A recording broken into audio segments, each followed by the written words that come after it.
தமிழகம் மற்றும் புதுச்சேரியில் அடுத்த 24 மணி நேரத்தில் மழைக்கான வாய்ப்புள்ளதா என்பது உள்ளிட்ட வானிலை நிலவரங்களை வழங்குகிறார் செய்தியாளர் தேவிகா.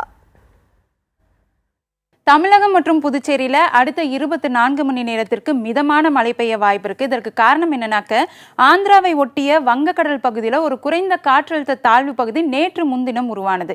அந்த காற்றழுத்த தாழ்வு பகுதியானது தொடர்ந்து அதே நிலையில அதே இடத்துல நீடிக்குது. இதன் காரணமா வட தமிழகத்தின் ஒரு சில இடங்களிலும் தென் தமிழகத்தின் ஓரிரு இடங்களிலும் மழை பெய்ய வாய்ப்பு இருக்கு.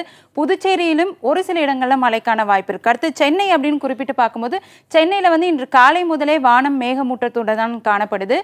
சென்னையில ஒரு சில இடங்கள்ல மழை பெய்யலாம்னு வானிலை ஆய்வு மையம் தரப்புல தெரிவிக்கப்பட்டிருக்கு. இப்ப கடந்த 24 மணி நேரம் அப்படின்னு பார்க்கும்போது தமிழகத்தின் குறிப்பிட்ட பகுதிகளில் மிதமான மழை பதிவாகி இருக்கு.